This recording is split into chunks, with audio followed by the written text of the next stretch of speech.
Forward on this.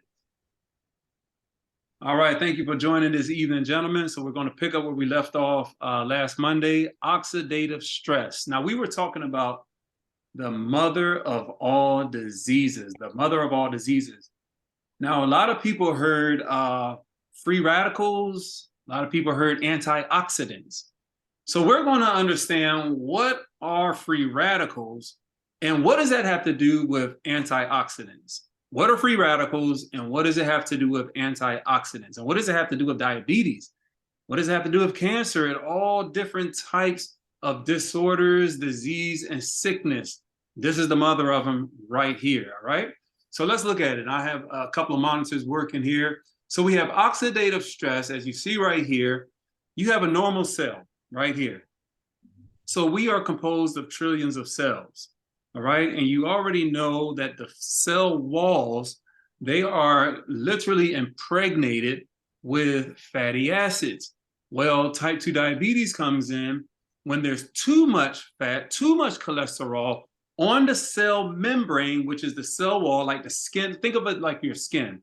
Your skin protects you from the outside elements. The same thing with a cell. It protects your cells, your organs, your tissue.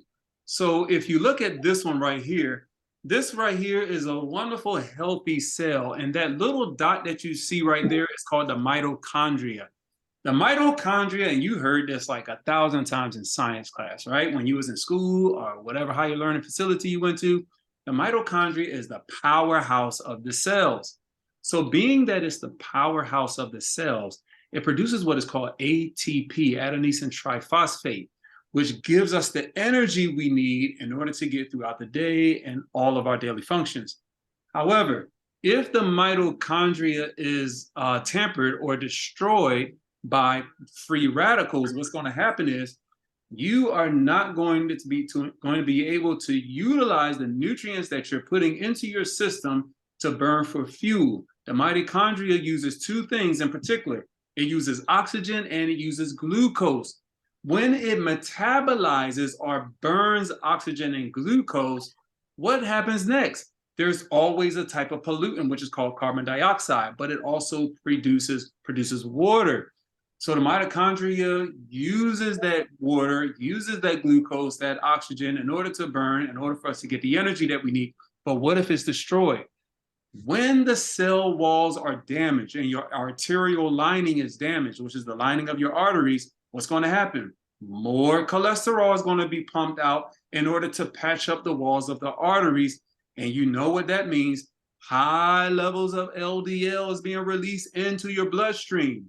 Remember, HDL, high density lipoprotein, it takes the cholesterol and moves it back to the liver, but LDLs is released as the repair and the repair and restoration of the cell walls when they are damaged by certain pollutants, when they are damaged by certain medications. So there's all types of things that we're going to look at as far as free radicals. But in order to understand exactly what is a free radical, we got to go into a little bit of science, okay? Not too much, but just to top the surface so we can understand exactly what is a free radical and why everybody always says, hey, you need antioxidants. Everybody says that. So I always, I love to just ask people just to see what they're thinking, see their level, what they know. And I say, oh, that's interesting. Yes, we do need antioxidants. So what is an antioxidant? And everybody knows anti means against, but what is the whole oxidant, the oxidation, the oxidative stress? Where does that come from?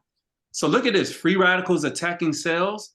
So as you see, right, those little blue dots, those are free radicals. So we're going to name them atoms or molecules. Those molecules come into your system, and then you have oxidative stress.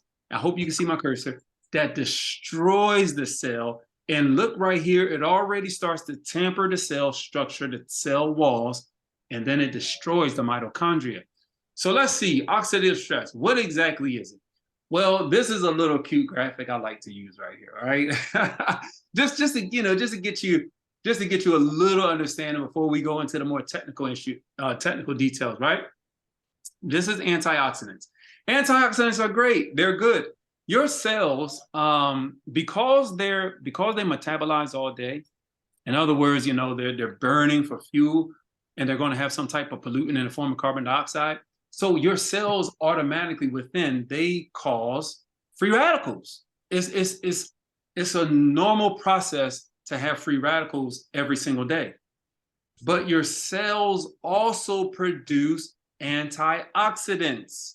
Now, the one main antioxidant that your cell produces is called glutathione. Glutathione is, we had a guest speaker not too long ago, medical missionary Kenneth Joseph. He was talking about glutathione that's produced in the liver, that's spread throughout the body. But how do you get it? He was talking about if you're low on it, you can do a coffee enema. We were talking about coffee enemas before. So your cells produce an antioxidant called glutathione. So you might be thinking, okay, all right, so what does that have to do with sickness and disease? If the body does everything naturally by itself, it does, but oxidative stress means that when there's an imbalance between antioxidants and free radicals, there's always in our environment that we live in, there's always going to be more free radicals than there are going to be antioxidants. Therefore, we are the ones that have to bring in more antioxidants in order to balance that out. But if not, oxidative stress is going to go rampant throughout the body with more and more free radicals. And now, because the cell walls are being deteriorated, what is happening? More cholesterol. The more cholesterol being built up as it's trying to repair the cell walls, repair the arterial lining, which is the endothelium layer. Here comes plaque. Here comes oxidation. And here comes heart disease, cardiovascular disease. I mean, it damages the eyes, it damages the hair, it damages the skin, it damages everything. But we have to balance this thing out. In order to balance it, you have to understand where these things are coming from. So let's look at this, guys. Let's look at this. Free radical wants to take an electron from another molecule or an atom. And we have to remember, like, okay, what is an element? What is an atom? And what is a molecule? So look at this right here. Where does it all come from? Watch this, guys. Formation of free radicals. Here's the formation of free radicals. You all seen the structure of DNA. Everybody probably seen, especially since 2020, everybody been talking about the structure of DNA and all these things, right? Look at what these, look at this right here. This says O2. O2. O2. O2 is pretty much, and we're going to break this down, two oxygen elements or atoms that you put together. And when you put two elements together, you have what is called a compound. All right. This right here is a molecule, because when you put together two elements and you take a small piece of that element and put it to the side, now that is a molecule because you have taken a small piece of that compound, which are two elements or two atoms put together. Well, in this case right here, when you breathe in air, you're breathing in O2. You're not breathing in oxygen pure form. It has to be compound or a molecule of O2, because oxygen is highly reactive.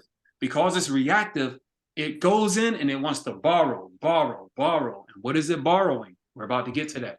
So let's see where it comes from. UV light, ultraviolet light. Look what happens here. Once it hits that oxygen, that wonderful air that we breathe, once it hits it, what the UV light can do is it can take that molecule that's O2, and then it can create a single atom from what used to be joined together. Once they are split apart, they have an imbalance of electrons on their outer shell. Now watch this, guys. Watch this. Air pollution. There are certain cities, New York City especially. I mean, they got signs in New York City that says between 2 and 4, if you're asthmatic, stay in the house because this can really damage your lungs and damage your breathing. Amazing, crazy stuff that they have to put signs up. Not to mention they're always building, so it's not a deep, sincere, care for the public. But they do want you to know, hey, listen, you might want to stay indoors around this time because that's when the pollutants are really thick and heavy in the air or the atmosphere. So right here, we are breathing in pollution every single day. I can't tell you any place on this earth that you're going to breathe in the most pure, unadulterated air. I just can't tell you. I don't have no idea where that may be because pollutants have spread around, and even with places that don't have necessarily factories, manufacturing and power plants like we do, our US, you're going to see that, you know, there's certain clouds and acid rain that travels over miles and pours out this pollutant back on certain areas. So I can't tell you anywhere that's going to have pure air. So we're going to get our free radicals from the pollutant. We're going to get our free radicals from UV rays. And by the way, there's a lot that you're going to get, especially diabetics. Wonderful thing for you to do is get that sunlight because it helps with the liver. And of course, it helps with the cholesterol. So once that sunlight hits that skin, it changes cholesterol into vitamin D. Now, listen to this. It's also going to cause inflammation. Free radicals cause inflammation. Now, inflammation can be a good thing, and inflammation can be a bad thing, all right? And that's one of the lessons that we're going to get to. Metabolism. Once the free radicals destroy the cell and destroys the mitochondria, it's done. Now we have an overabundance of just damaged cells clumped together, moving throughout the body. And because they're so reactive, that's what a free radical is, because it's so reactive, still pulling electrons and damaging other cells as it's traveling throughout the body. Guess what's going to happen? There are going to be some major complications and major diseases that come from a clump of dead, damaged cells going throughout the body. So let's look at this, guys. OH, you already know OH, you have oxygen and hydrogen. And there it is again, you have O2, but look at this. You can also damage the nitric oxide. Your body produces nitric oxide, but you also have to get it in. You have to bring it in because it can deteriorate on your inner walls. From high blood sugars can deteriorate nitric oxide from the inner walls of your cells. Therefore, again, here comes the cholesterol. Wants to restore, wants to repair. Smoking. So people say, let me go ahead and make this a little bit bigger. So people say, how do smoke? They say smoking and diabetes go hand in hand, and they say, how is that possible? Now think about this, right? If you can get like free radicals and oxidative stress just from breathing in the pollution in the air, what do you think cigarettes are doing? And by the way, secondhand smoke is always worse because there's no filter. So that's why today, you know, everybody smoke. The government made it accessible for everybody because the government, they was losing out on money on all that weed. And they said, we got to get some of this. So they capitalize on it and say, hey, guys, you can do it medicinal purposes. So now you have 20-year-olds looking like, well, I'm not going to say like 50-year-olds, because that's our age, right?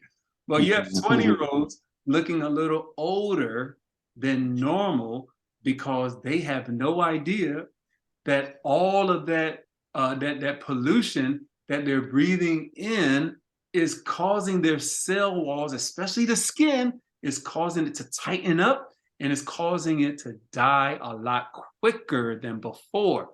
That's why a lot of people that smoke and over longevity, black lips, dark circles around the eyes, because it starts to damage those areas. It starts to damage the arterial lining. It starts to damage your skin. And then the skin becomes very tight. So, but there's always, of course, there's always a way they can reverse that. But nonetheless, it's going to be smoking, UV rays. But then look at this. Look at this. Ionizing radiation. Two types of radiation. You have ionizing and you have non-ionizing. No matter which one it is, it's still radiation. So I'm going to do a lesson probably next Monday on radiation, how that damages cell walls and why you should not use a microwave.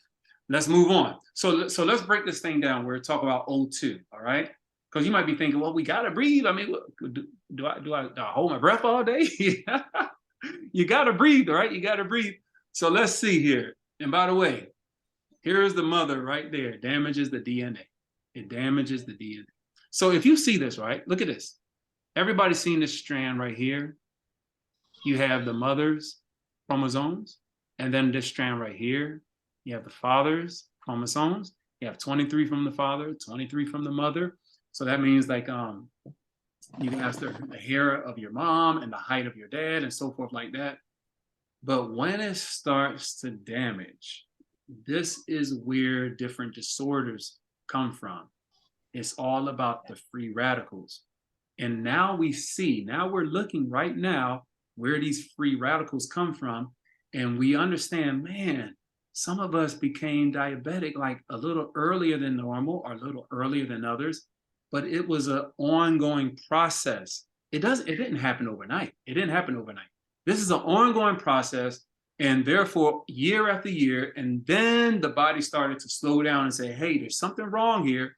So let me give you an example, right?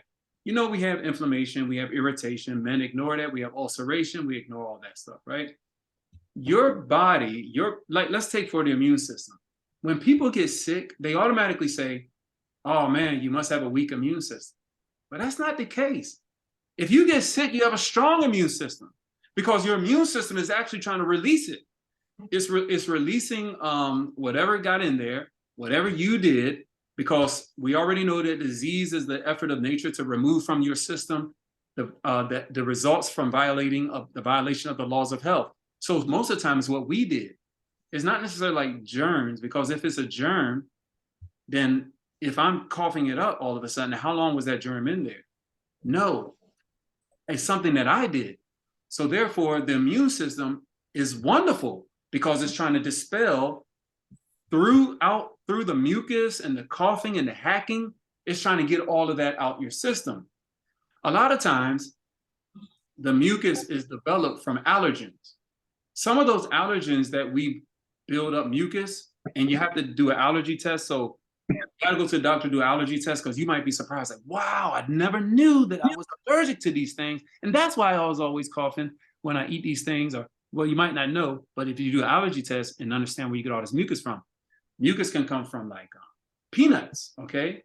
So in the deep South, they boil peanuts, which is good, because if you just eat them out the ground and just start eating them without having any type of boiling or doing something, then peanuts are normally moldy. They're very moldy. So mold can produce it, peanuts can produce it, oats can produce it because the oats are not like how they used to be. You have to get organic oats today. Another thing that can produce it will be hybridized wheat. Wheat can be a cause of a lot of issues, allergens, and a lot of other issues in your wheat belly, celiac disease, and what is it when the hole is in your gut, leaky gut. All these issues can come from certain allergens. But let's get back. So we're talking about O2. So let's look at this right here. Guys, you know, I told you, I said every now and then we have to go to the science. Okay. Now, if you think back, you probably seen this somewhere in your educational career, but we have to just revisit it. All right. We have to revisit it. Not that you have to remember it. It would be great. You know what would help us remember things? If the teacher would have said, hey guys, listen, we're going to learn this, but in 10 years, if you don't know this, you can really be messed up. So let's learn this and apply it to sickness and disease and things that you're familiar with, because everybody has a family member that's sick or a disease or some type of ailment. If they would have approached it that way, oh, that would have been great. But just to learn it, to be learning it, like who wants to learn like electrons on the outer shell of an atom, you know? But we're going to look at it. We're going to look at it as in terms of health and wellness. We're going to look at it in terms of health and wellness, because a lot of times teachers, and you know, they're always, you know, there's a whole bunch of like business teachers that never owned a business before. So we have to look at it in these terms. Look at this right here, guys. We have the atomic structure of oxygen. Now, here's where free radicals come in. Free radicals wants to go in your body as reactive and take, that means that, look at this. The oxygen has 8 electrons. You got the atomic number and atomic mass. The atomic mass is 16, so you got 8 protons and 8 neutrons. So whenever you got 8 and 8, 16. So that's the nucleus inside, 8 protons, 8 neutrons. But we look at the outside. The electrons are on the outside of an atom because it's the electrons that do all types of things in the body. The electrons also help with electricity that we harness and use every single day. But look at this. On the outside shell, when one shell is filled with electrons, it has to go to the next shell, then it has to go to the next shell. And hopefully, you're going to have an equal amount of electrons on the outer shell. So let's look at this. We got 1, 2, 3, 4, 5, 6. I can clump that up into twos. 2, 2, 2 equals 6. But remember, guys, when we breathe in air, we're not breathing in pure oxygen. We're breathing in what is called dioxygen because it's 2 put together, and we're breathing in the molecule O2. So let's look at this. Bear with me. Stay with me, guys. So let's look at this. Let's look at this. We have 2 oxygens. They didn't even bother to put that first shell. Went straight to the second shell. But see, this right here is where they are going to bind. This right here is where they're going to bind, okay? That is called a bond. That's a bond. When they bond together, even Steven, you got 2, 2, 2, 2, 2, 2. It's stable. That's what you call a stable molecule. That's why we can breathe it in, because it's stable.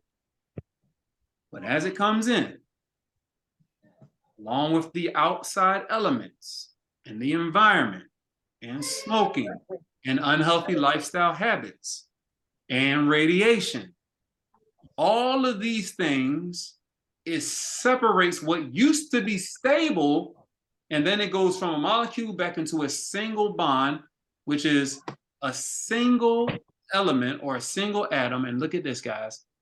It's unstable. You got 2, 2, but then this one, it wants to join, and it says, uh-oh, it loses, and now it wants to borrow an electron from another cell. So as these molecules are coming into our system unstable, our body says, hey, we're going to fight that off, no problem. We're going to release, the cells say, we're going to release our own antioxidants in the form of glutathione.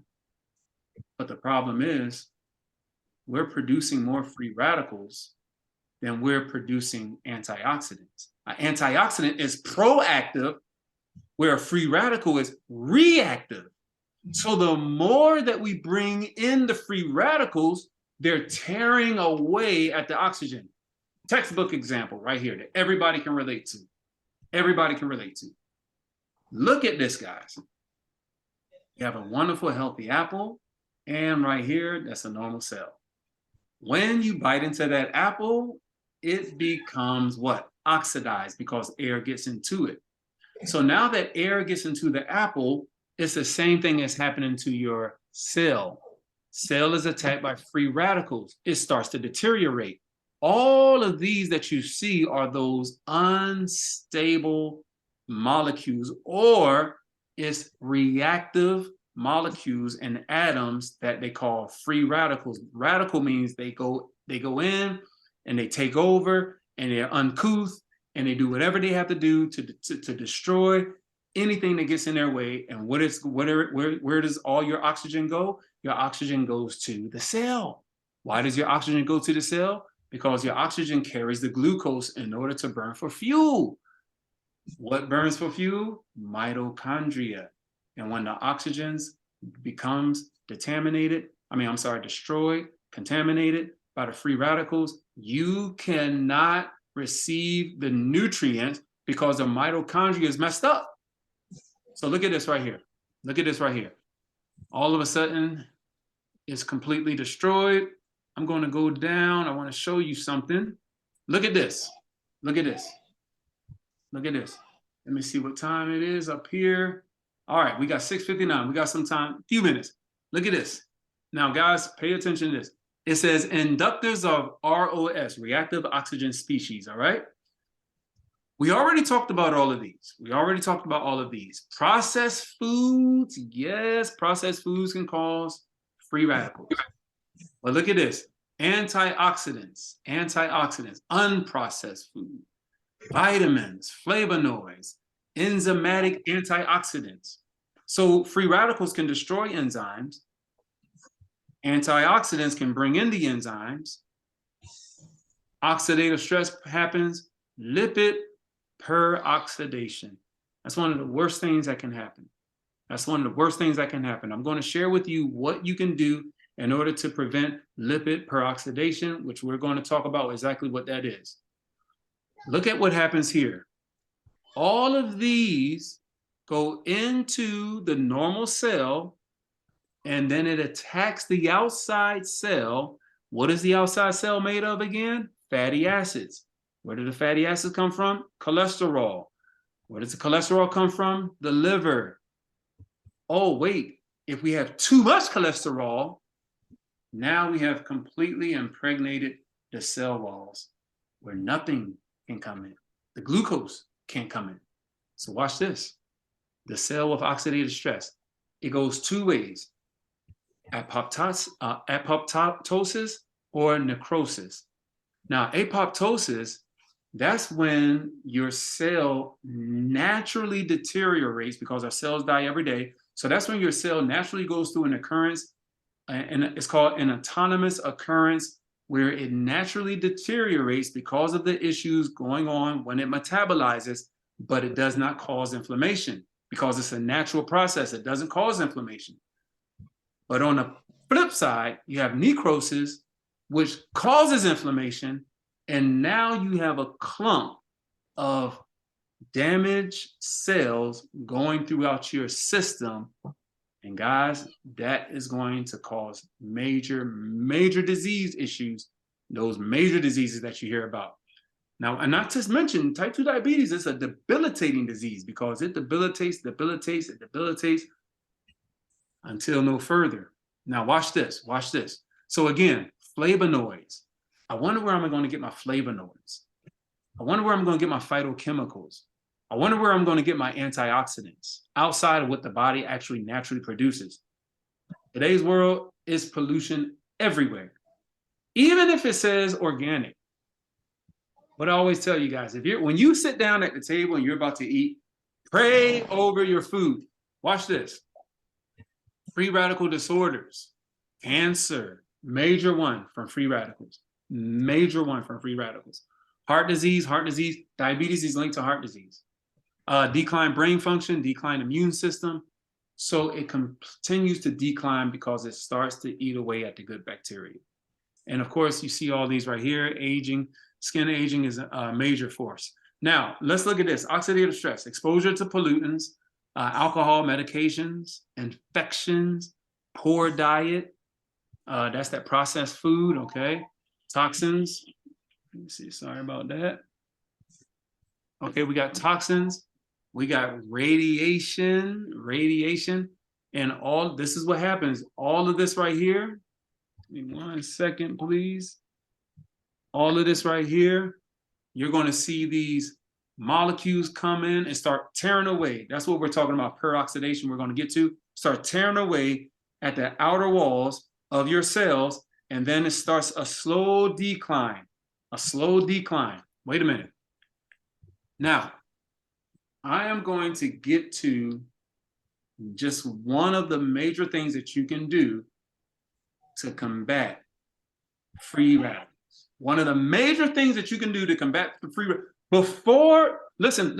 before they even get close to the cell membrane or the cell wall, because that's when they start tearing away at the fatty acids, and that's peroxidation. Peroxidation means that the free radicals are tearing away at the fatty acids and tearing away, taking a hold out of them, and then getting right to the mitochondria.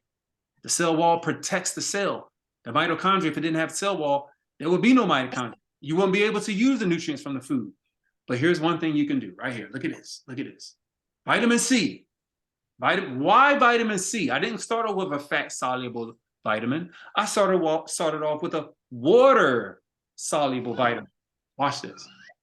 Watch this. The most important water-soluble antioxidants in extracellular fluids. Why? Because as it's going in and it dissolves with the water, that wonderful antioxidant in the form of vitamin C is going to neutralize that reactive molecule, that free radical, before it even starts peroxidation, before it even gets to the cells. It's going to neutralize it.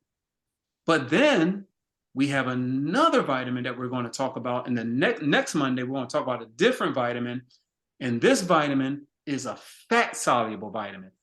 So where are we going to get this vitamin C? I put this up here for a reason. I don't want you to go out and get supplements. Don't go out and get supplements. You know, supplements, they have their place. Don't get me wrong. I mean, supplements have a wonderful place in your lifestyle.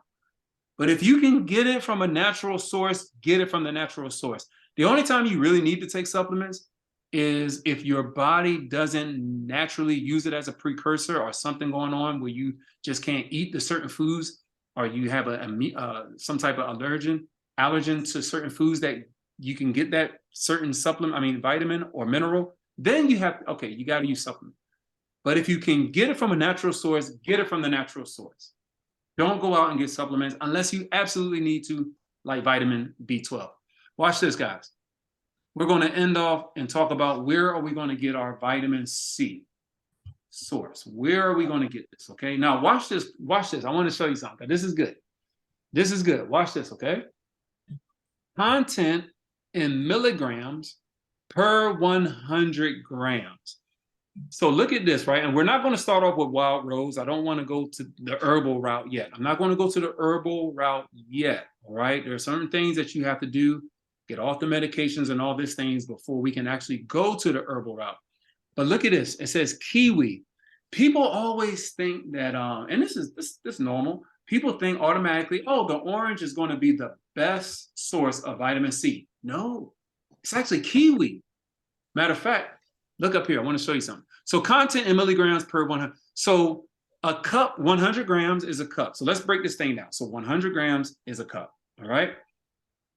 In a cup of kiwi, I'm going to get 98. I'm going to get 98 milligrams of vitamin C in 1 cup. So content in milligrams per 100 grams. So I'm going to get in a cup 98 milligrams. Like, wow, that's amazing. And if I look at here, look over here. If I look at here, it says quantity of food in grams providing the recommended daily allowance. So if I want to get the recommended daily allowance of vitamin C, which is 60 milligrams, then what I'm going to do is 61 grams. When we talk about a kiwi, that's roughly 1 kiwi. 1 kiwi will give me my recommended daily allowance of that vitamin C. But watch this. Watch this.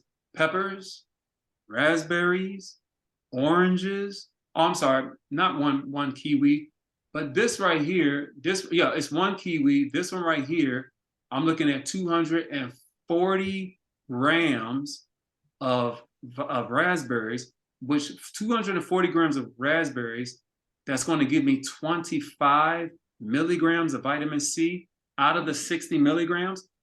240 grams of raspberries is 2 cups. So I don't know a lot of you that's going to go out, like maybe you put it in your smoothie. That would be great. But when you blend it up, you do take away some of that. So if you're going to have to try to get your vitamin C, you got to get it from a natural source. So you always want to do whole foods. So even when you blend it up, it does go through a process. So we can call it a processed food, but as long as you're not adding anything to it, or you're not steaming it and so forth, or burning it, or putting it in a microwave, or frying it. So that would be good. That would be good. All right. But 240 grams, that's 2 cups of raspberries. You must really love raspberries, but guess what? You're only going to get 25 milligrams of vitamin C. Look at the orange. Look at the orange. 113 grams of oranges. That's about two oranges, two small oranges. It's going to give you 53.2 milligrams. So if you took 2 oranges and a kiwi, you already have enough vitamin C. If you took 2 oranges and a half a cup of raspberries, you have your daily amount of vitamin C. Nothing wrong going a little bit over, because some of us, you toil during the day and you're sweating. And when you sweat, you're releasing that water-soluble vitamin. So look at this. But here's what I want you to get. Lemon. A lot of people didn't know that lemon is a great source of vitamin C. Why? Watch this. 113 grams of lemon. That's like 1.5 lemon. And you're going to get 53 milligrams of vitamin C. Remember, 60 milligrams is the daily recommended dose. So listen to this. Why lemon? What do we tell you guys? Somebody tell me, what do we tell you guys to drink first thing in the morning? Lemon water. Yes. Guess why? If you cut an apple, organic apple. I showed y'all the slide before where since like 2015, the FDA approved that the apples don't brown anymore. Oh, for the public consumption, because the public, we want things faster, more convenient, and we don't have time to allow the apple to brown. I'll bite into it, I'll come to it 2 hours later, I want it to be in that same crisp condition. That's crazy, but this is what they approved. So listen to this, right? If you cut open an apple and you put the slices on, let's say you're making apple crisp, and you have to serve it like for a dessert that evening or something, you pour what on it in order to preserve it? Lemon. You squeeze lemon on it to preserve it. It's the same thing going on in your body. The exact same thing going on in your system. Now, watch this. Fresh peas, cabbage, spinach, all these things, they're great. Pineapple, wonderful source, but you're only going to get 15 milligrams out of 400 grams. So that's like the whole 400 grams of pineapple. That's the whole pineapple. But you're not going to sit there and eat the entire pineapple, but you're only going to get 15 milligrams. So I want you to see the higher on the list, that is going to be the best sources. You're going to eat all of it. But if you want a variety, you're looking at it right here. We get a variety. I can email this to you. All you have to do is shoot me an email. Or I'll tell you what, I'll post it on the Facebook group. So we got mangoes, tomatoes. Most of this you're putting on your salad, right? Most of this you're putting on your salad, okay? Now, look at this. Watch this. Milk. We're going to end with this. Milk. 0.94 milligrams of vitamin C. Talking about whole milk, whole milk, D milk, this is only 0.94 milligrams of vitamin C. And guess what? You have to drink 6,383 grams of milk to get just 0.94 of milligram out of the 60 milligrams recommended. And by the way, 6,383 grams of milk is 26 cups of milk. So if you say, you know what, I don't feel like fruits and vegetables, I want to get my vitamin D from milk, you better sit there and drink 26 cups of it just to get 0.94. But wait, salmon, meat, none whatsoever. We're going to look at this in vitamin and a different vitamin. I'm about to ruin it, but I want you to come back next Monday. So I'm going to share with you exactly what we're going to be doing next Monday. And until then, gentlemen, I hope that you guys will continue on your path of health and wellness. And this is only going to get better, because I'm going to share with you the next vitamin, which is going to be a fat-soluble vitamin. And we're going to pick up there next Monday. Until then.